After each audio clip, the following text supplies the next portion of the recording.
कि भगवान की पावन सन्निधि में विराजमान होकर रामायण की मंगलमयी चर्चा हम सभी लोग श्रवण कर रहे हैं। पोखराम के महंत जी ने अपने उद्बोधन में कहा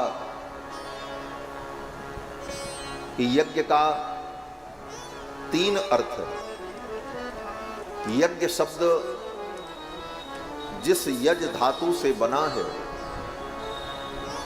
उस धातु का 3 अर्थ है। यज पूजा संगति करण दानेषु। यज्ञ का प्रथम अर्थ होता है पूजा। यज्ञ का दूसरा अर्थ होता है संगतिकरण, सत्संग। और यज्ञ का तीसरा अर्थ होता है दान। तो पूजा, संगतिकरण और दान, ये तीनों क्रियाएं जहां पर संपादित हों उसी का नाम यज्ञ। पूजा यज्ञ मंडप में देवताओं की नित्य पूजा अर्चना, आहुति समर्पण, ये सब कार्यक्रम चल रहा है। संगतिकरण सायंकालीन सत्र में इस कथा मंडप में विराजमान होकर हम सभी लोग रामायण के माध्यम से सत्संग कर रहे हैं। यही संगतिकरण है। संतों का संग, भगवत भक्तों का संग और उनके साथ बैठकर भगवान की चर्चा करना, शास्त्र पुराण के गंभीर रहस्यों को श्रवण करना, इसी का नाम संगतिकरण है। यह भी यज्ञ है। तो पूजा और संगतिकरण। और तीसरा अर्थ है यज्ञ का दान। दान को यज्ञ कहते हैं। यज्ञ तभी पूर्ण होता है जब यज्ञ में दान हो। ब्राह्मणों को दक्षिणा दान, आए हुए लोगों को अन्नदान, भोजन दान, और केवल अन्न भोजन वस्त्र ही नहीं, जो श्रद्धा से यज्ञ का दर्शन करने आए हैं उन सबको सम्मान का दान, प्रेम का दान, आत्मीयता का दान, ये सब दान है। यज्ञ में कोई आए तो सबको सम्मान मिले, सबको प्रेम मिले, सबका समादर हो। इस प्रकार से जब यज्ञ होता है तब वह यज्ञ पूर्ण सफल यज्ञ और परिपूर्ण यज्ञ माना जाता है। तो यहां पर तीनों कार्य संपादित हो रहा है: पूजा, संगतिकरण और दान। और यज्ञ ही हमारी सनातन संस्कृति है। ब्रह्मा ने जब सृष्टि बनाई तो यज्ञ के सहित प्रजा को उत्पन्न करके यज्ञ रूपी कामधेनु प्रजापति ब्रह्मा ने मनुष्यों को दिया। यज्ञ क्या है? बोले कामधेनु। जैसे कामधेनु कामनाओं को पूर्ण करती है, उसी प्रकार यज्ञ के द्वारा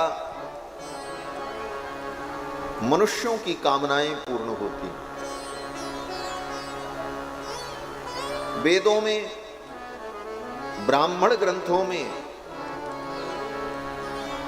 यज्ञों के द्वारा कौन कौन सी कामनाएं पूर्ण होती हैं उन सब का विधान वर्णन है। स्वर्ग की कामना, धन पुत्र परिवार की कामना, यश कीर्ति की कामना, इन सभी कामनाओं की पूर्ति के लिए यज्ञ का वेदों ने विधान किया है। तो यज्ञ कामधेनु है। ये मनुष्यों की कामनाओं को पूर्ण करने वाली कामधेनु है और हमारे जन्म से लेकर मृत्यु पर्यंत संपूर्ण जीवन यज्ञमय है। पिता के द्वारा किया गया जो गर्भाधान रूपी यज्ञ है पुत्र मंथ, उस यज्ञ से संतान की उत्पत्ति होती है और वहीं से यज्ञ प्रारंभ होता है और फिर जीवन के सभी संस्कारों में यज्ञ आहुति प्रदान करके मनुष्य अपने जीवन को यज्ञमय बनाता है।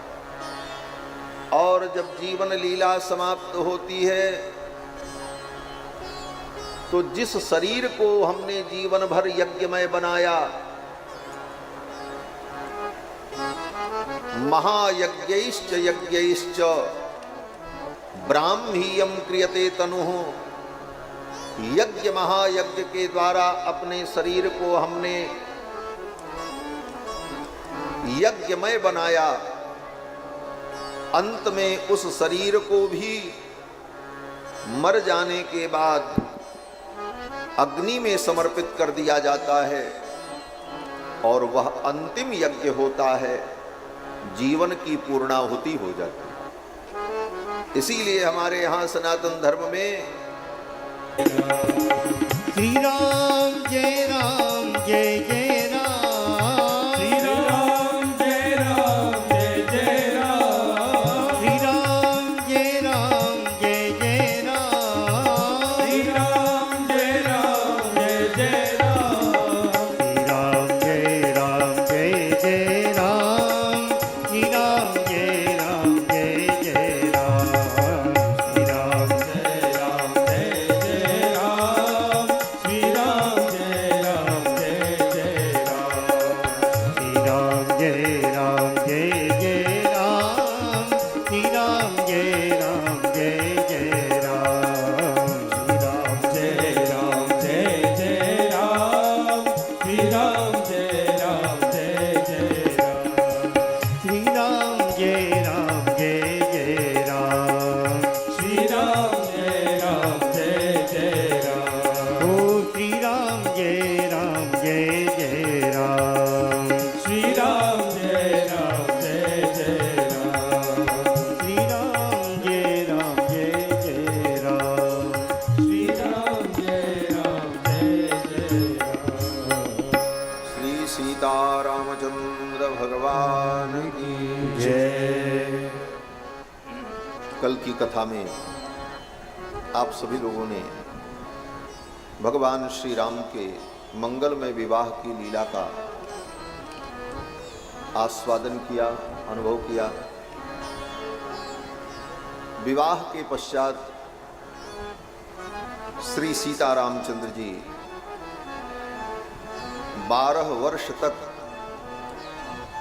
सुखपूर्वक अयोध्या में विराजते। विवाह के 12 वर्ष बाद राम जी का वनगमन हुआ। ये भाई हल्ला मत करो।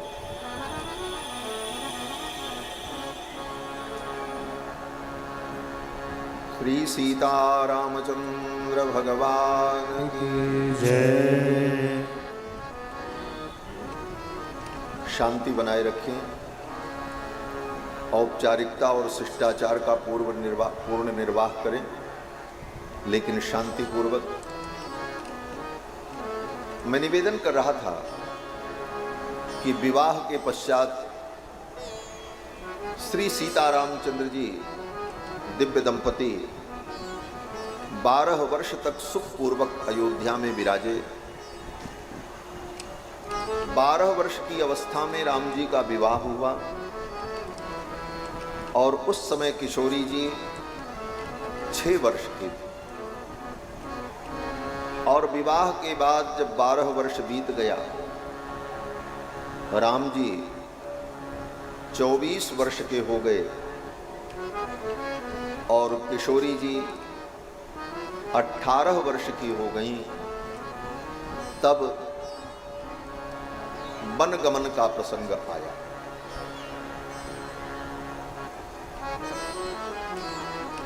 विवाह के पश्चात श्री भरत जी महाराज अपने मामा के घर चले गए। उनके मामा जी ने कहा कुछ दिन के लिए भरत चलें और ननिहाल घूम करके आएं। दशरथ जी ने कहा ठीक है, आप ले जाओ। तो भरत जी के जो मामा थे केकय नरेश महाराज युधाजित, उनके साथ भरत जी केकय देश चले गए। जब भरत जी जाने लगे तो शत्रुघ्न जी महाराज भी उनके साथ केकय देश गए। गच्छता मातुल कुलम भरतेन तदा नघः शत्रुघ्नो नित्य शत्रुघ्नः नीतः प्रीष्ट पुरस्कृतः। श्री भरत जी महाराज जब अपने मामा जी के घर गए तो शत्रुघ्न जी भी उनके साथ चले। अयोध्या में राम लक्ष्मण दोनों भाई पिताजी के राज्य कार्य में सहयोग करते। सब कुछ आनंद पूर्वक चल रहा था। राम जी के दिव्य गुणों को देखकर, उनके स्वभाव को देखकर दशरथ जी महाराज बड़े प्रसन्न होते। यहां पर रामायण में अयोध्या कांड के प्रारंभ में भगवान के अनेक दिव्य गुणों का वर्णन महर्षि वाल्मीकि ने किया है। दो चार गुणों की चर्चा करके हम आगे बढ़ते हैं।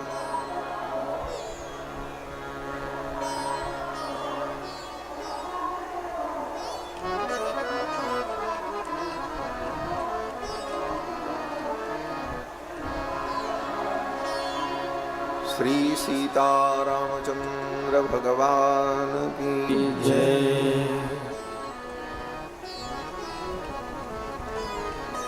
अर्थितो मानुषे लोके जत्ने विष्णु सनातन। देवताओं की प्रार्थना पर सनातन भगवान विष्णु ही राम के रूप में अवतरित हुए हैं। इस बात को एक बार अयोध्या कांड के प्रारंभ में पुनः महर्षि वाल्मीकि ने स्पष्ट किया। अर्थितो मानुषे लोके जत्ने विष्णु सनातनः।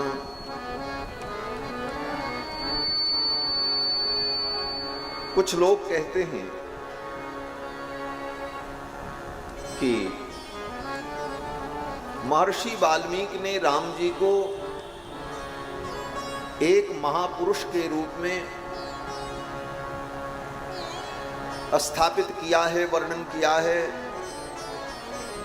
भगवान के रूप में वाल्मीकि जी ने राम जी को प्रस्तुत नहीं किया है। कालांतर में बाद के कवियों ने, विद्वानों ने,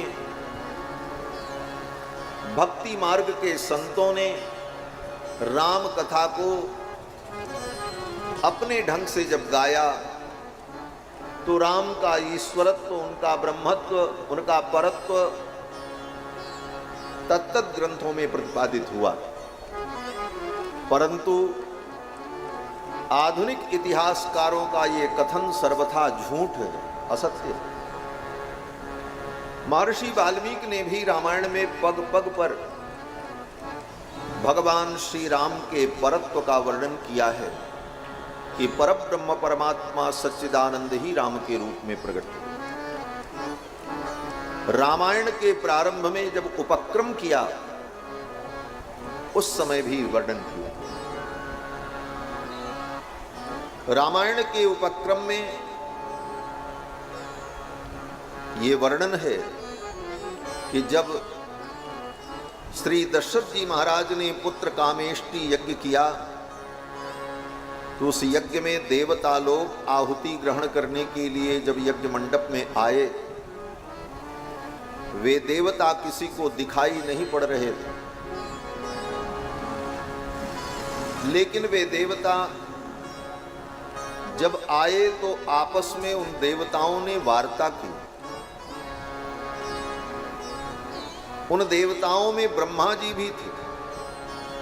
सभी देवताओं ने ब्रह्मा जी से कहा कि आपके वरदान के कारण ही रावण उद्धत हो गया है।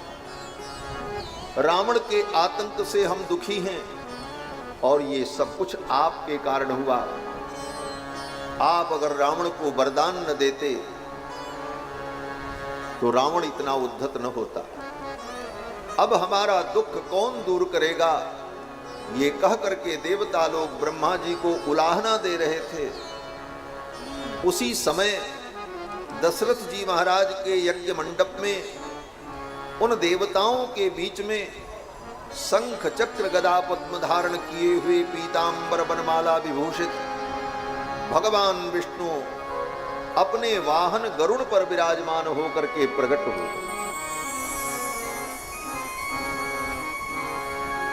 शंख चक्र गदा पाणि ही पीतवासा जगतपति ही। श्री सीतारामचंद्र भगवान की जय। शंख चक्र गदा पाणि ही पीतवासा जगतपति। पीतांबर धारण किए हुए जगतपति भगवान विष्णु उन देवताओं के मध्य में प्रकट हो। उपयातो महाद्युति ही अपने गरुड़ पर विराजमान होकर भगवान नारायण उन देवताओं के मध्य में दशरथ जी महाराज के यज्ञ मंडप में प्रकट हो। दशरथ जी को नहीं दिखाई पड़ रहे थे, ऋषि मुनियों को नहीं दिखाई पड़ रहे थे, लेकिन देवताओं से उनका संवाद चल रहा था। देवताओं के मध्य में भगवान प्रकट हुए।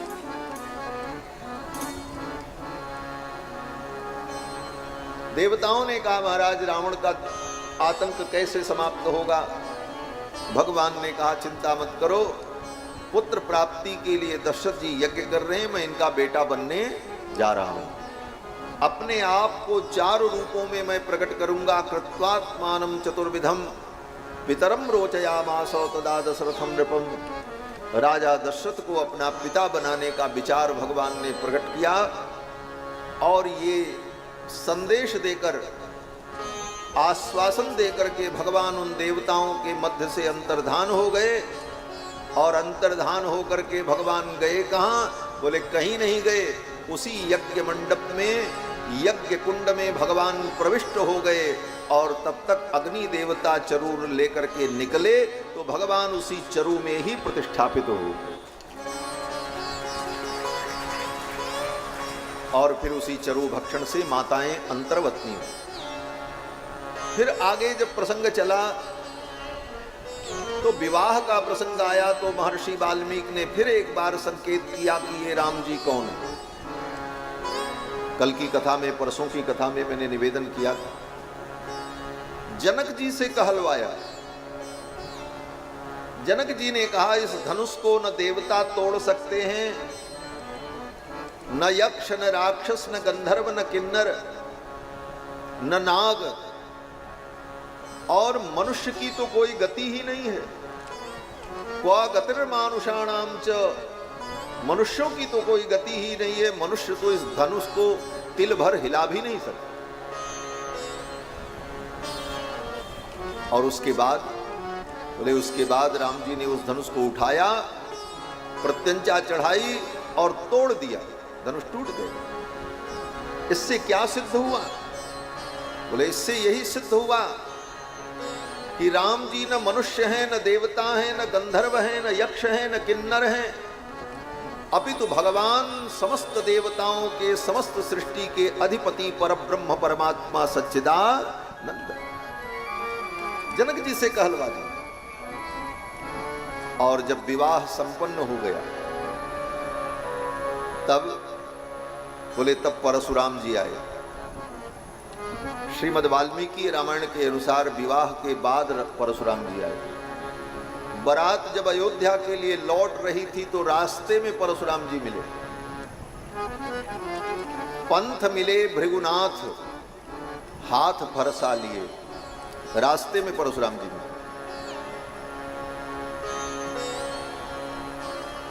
और मानस के कल्प के अनुसार धनुष टूटा।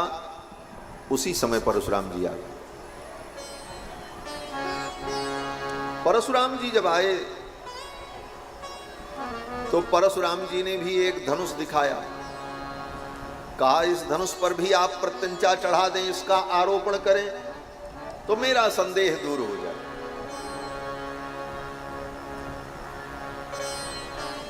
खैचो चाप मिटे संदेह। मिटई संदेह, ये परशुराम जी कह रहे। किसका संदेह मिटाना चाहते हैं? बोले परशुराम जी अपना संदेह मिटाना चाहते हैं। बोले ठीक है, कुछ अंश तक ये बात ग्राह्य है, लेकिन मुझे लगता है, व्यक्तिगत बात मैं कह रहा हूं, कि परशुराम जी अपना संदेह मिटाने नहीं आए थे। उनका संदेह तो मिटा हुआ है। परशुराम जी को क्या संदेह होगा? जो सकल शास्त्र निष्णात परम तपस्वी वीतराग हैं, उनको कोई संदेह नहीं। लेकिन संसार के प्राणियों को अगर संदेह है कि राम जी परमात्मा हैं कि नहीं, तो परशुराम जी कहते हैं वही मिटाने में आया हूं। आज कुछ ऐसी लीला होगी कि संसार के लोगों का संदेह मिट जाएगा। कैसे मिटेगा? बोले इस धनुष को आप प्रत्यंचा चढ़ाओ, इस धनुष को आप लेकर के इस पर प्रत्यंचा चढ़ा दो, संसार के लोगों का संदेह मिट जाए। हमारा संदेह तो मिटा मिटाया। राम जी ने धनुष लिया, प्रत्यंचा चढ़ा दी, बाण चढ़ाया। परशुराम जी डर गए, कहीं ये बाण हमारे ऊपर न छोड़ दें। राम जी समझ गए। राम जी ने कहा मुनिवर आप चिंता मत करो, ये बाण मैं आपके ऊपर नहीं छोड़ूंगा। बोले क्यों? राम जी ने कहा आप ब्राह्मण हैं, ब्राह्मणों सीति पूज्यो में, आप ब्राह्मण हैं, पूजनीय। और दूसरा कारण, बोले विश्वामित्र कृतेन च, मेरे गुरु विश्वामित्र जी के आप रिश्तेदार हैं। क्या रिश्तेदारी है परशुराम जी की विश्वामित्र जी से? बोले विश्वामित्र जी की सगी बहन परशुराम जी की दादी है। ऋचिक महर्षि की पत्नी सत्यवती वो विश्वामित्र जी की बहन है।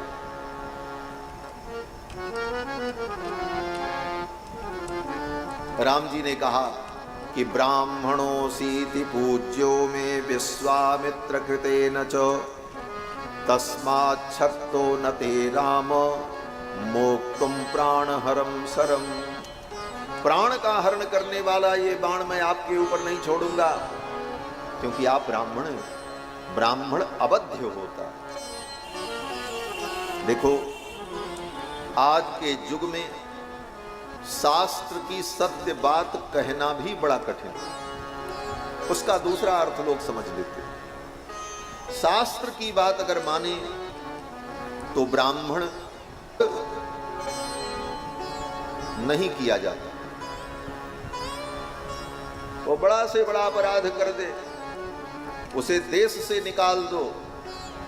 गर्दभे तम समारोप्य निष्कासयेत पत्तनात् बहिः, गधे पर बैठा करके उसकी धन संपत्ति का हरण करके उसे देश से निकाल दो, ये सब दंड दिया जा सकता है। लेकिन शारीरिक मृत्यु दंड ब्राह्मण को देने का विधान शास्त्र में नहीं। लेकिन आज के युग में ये बात कही जाए तो लोग कहेंगे ये भी वर्णन है। द्रौपदी के 5 पुत्रों को अश्वत्थामा ने मार डाला।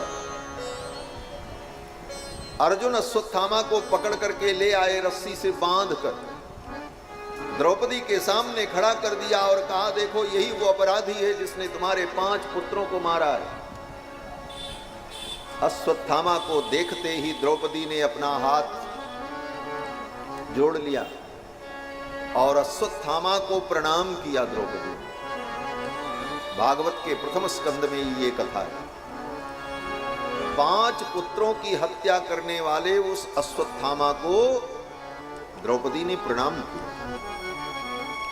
और द्रौपदी को सहन नहीं हुआ कि इनको रस्सी से बांधा क्यों। द्रौपदी ने अर्जुन से कहा आर्यपुत्र इनको छोड़ दो। अर्जुन ने कहा ये हत्यारा है। द्रौपदी ने कहा ये ब्राह्मण है। द्रौपदी ने कहा मुच्यतामेष ब्राह्मणो नितराम गुरु। इनको छोड़ दो। मुच्यतामेष। द्रौपदी की इस धर्मनिष्ठा को देखकर भगवान कृष्ण प्रसन्न हुए। धर्म बहुत सूक्ष्म है। पूर्वाग्रह, अभिमान, स्वार्थ, दंभ, इन सब से ऊपर उठ करके जब शास्त्र के वचन को व्यक्ति सुनता है तब शास्त्र के तात्पर्य को वो समझ पाता है।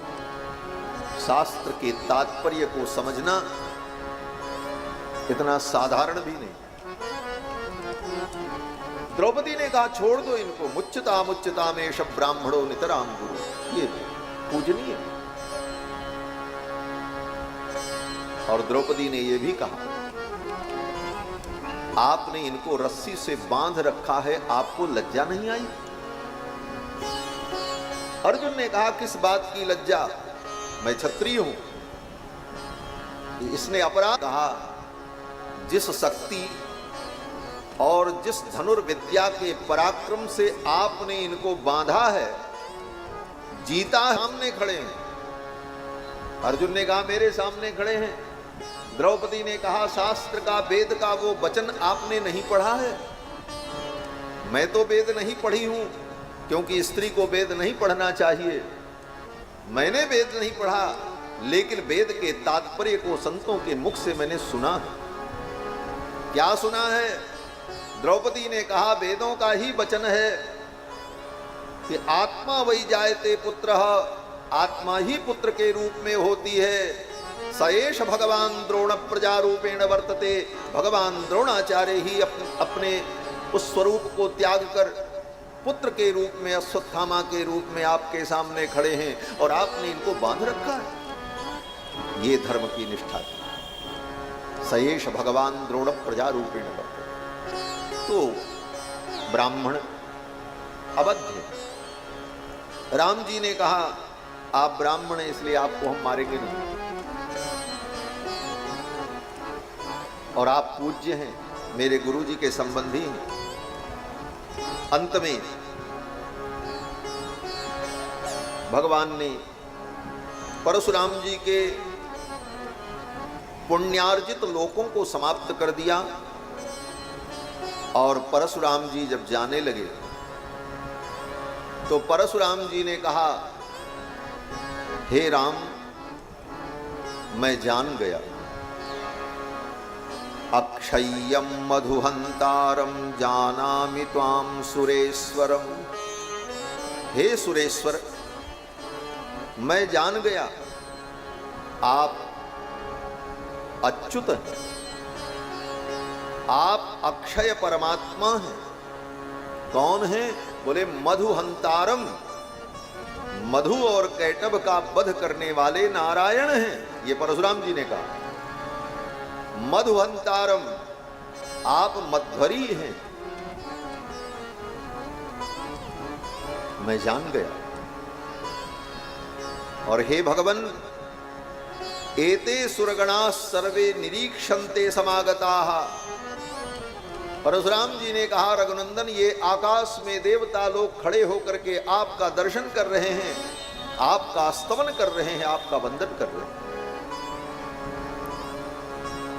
चलते चलते परशुराम जी ने कहा राम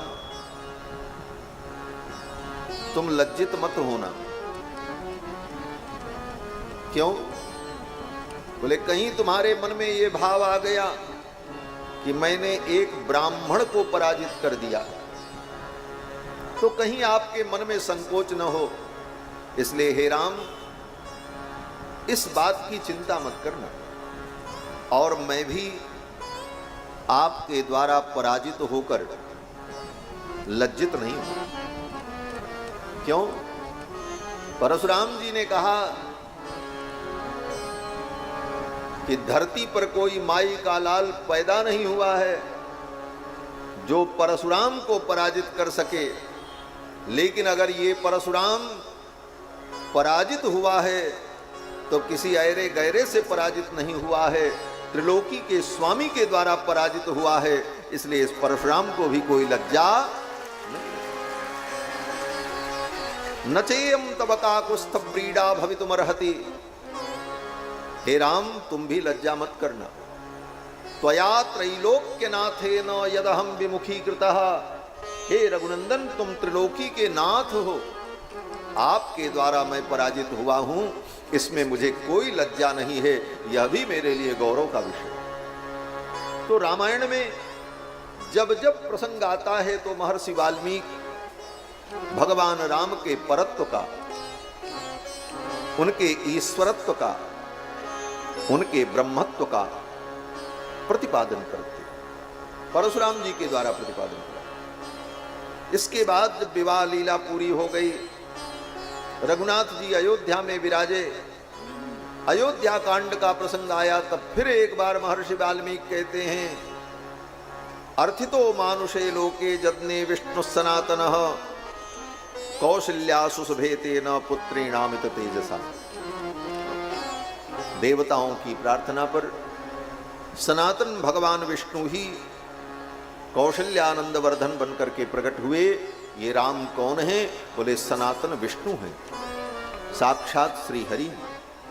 और ये कहते हुए महर्षि वाल्मीकि ने राम जी के अनेक दिव्य गुणों का वर्णन किया। अयोध्या कांड के प्रारंभ में भगवान के गुण अनंत, लेकिन महर्षि यहां पर करते हैं। महर्षि कहते हैं कि सच नित्यम प्रशांतात्मा मृदुपूर्वम च भाषते। राम जी का एक गुण है सच नित्यम प्रशांतात्मा। राम जी बड़े प्रशांत आत्मा हैं। प्रशांत आत्मा का मतलब जिसकी आत्मा शांत रहती है, जिनको अशांति नहीं होती। और आत्मा माने, आत्मा के अनेक अर्थ होते हैं। आत्मा माने बुद्धि, आत्मा माने मन, आत्मा माने आत्मा, आत्मा माने शरीर, आत्मा माने परमात्मा। ये सब आत्म शब्द का अर्थ है।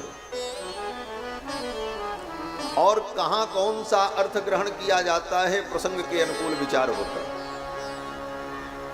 तो सच नित्यम प्रशांतात्मा, राम जी सदा प्रशांत रहते हैं, अर्थात उनकी बुद्धि, उनका मन, उनका चित्त, ये सब शांत रहता है।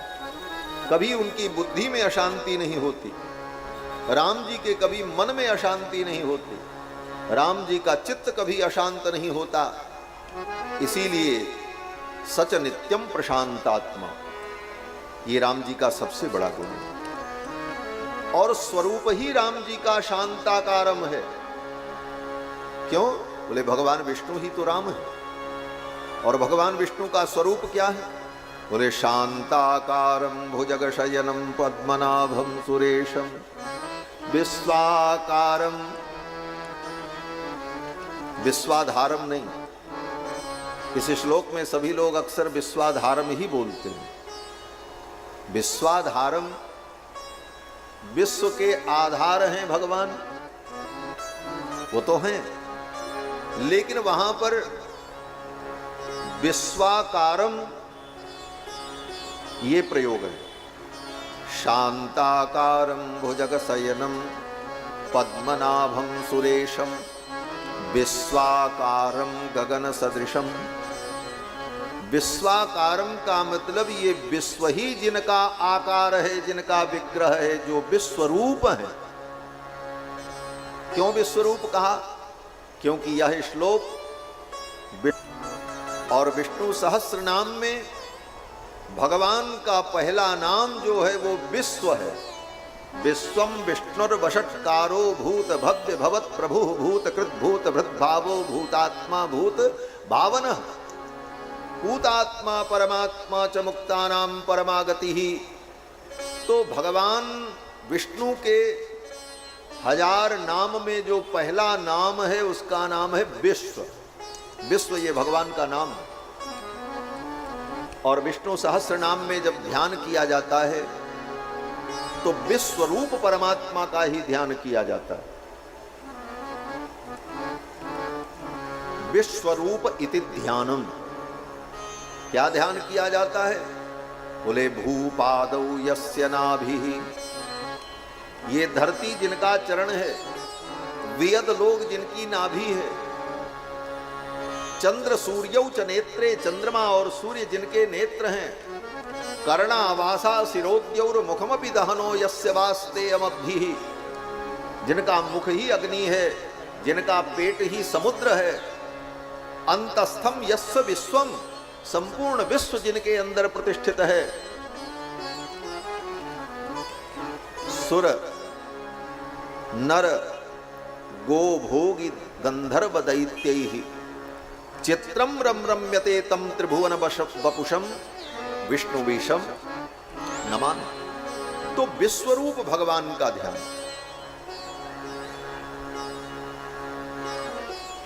विश्वाकारम गगन सदृशम मेघवर्णम शुभांग। तो भगवान शांत स्वरूप है, शांताकारम है, विश्वाकारम होते हुए शांताकारम।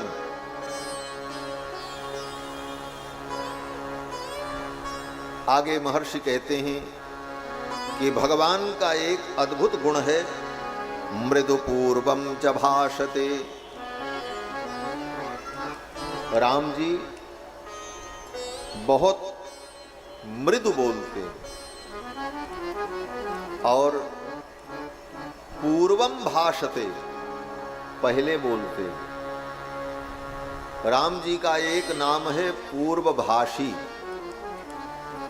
राम जी के 108 नामों में राम जी का एक नाम है पूर्वभाषी। जब राम जी के 108 नाम से अष्टोत्तर शतनाम से अर्चना होती है तो उसमें ये नाम आता है, पूर्वम भाषिणे नमः, धीरोदात्त गुणोत्तमाय नमः, माया मानुष चारित्राय नमः। तो पूर्वभाषी राम जी का एक सबसे बड़ा गुण है कि राम जी पूर्वभाषी।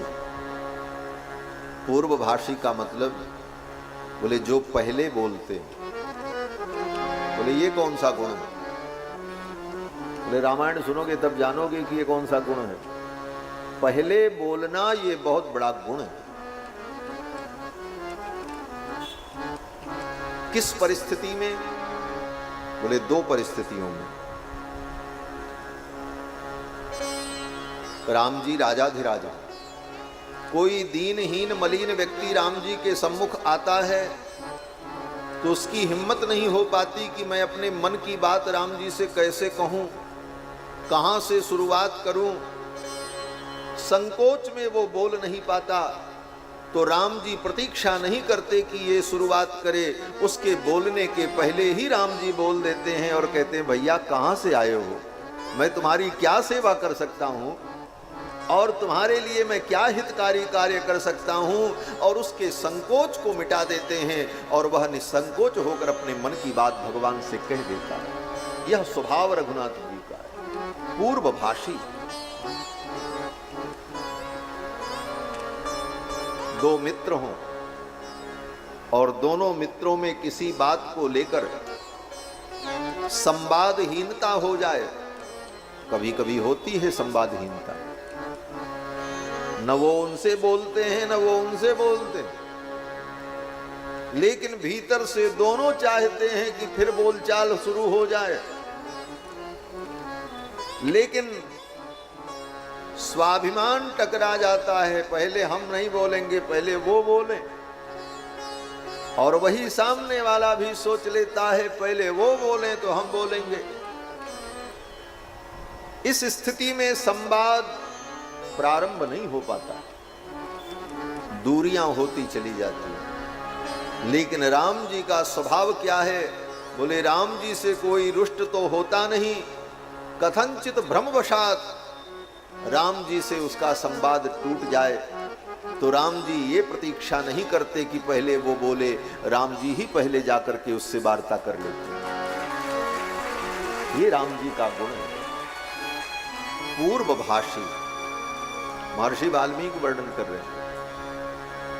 इन गुणों का चिंतन और राम जी के गुणों का हम अपने जीवन में आधान करें, यही राम कथा है। कथा राम जी की सुने, अब काम रावण वाला करें तो कथा सुनने का कोई मतलब नहीं। राम कथा सुनने का मतलब यही है कि राम जी के गुणों को अपने जीवन में उतारो, राम जी का जैसा स्वभाव है वैसा स्वभाव अपना बनाओ। राम जी जैसे सहनशील हैं, उदार हैं, सत्यवादी हैं, धर्मनिष्ठ हैं, पितृभक्त हैं, आज्ञाकारी हैं, उस प्रकार राम जी के उन गुणों को अपने जीवन में हम भी धारण करें।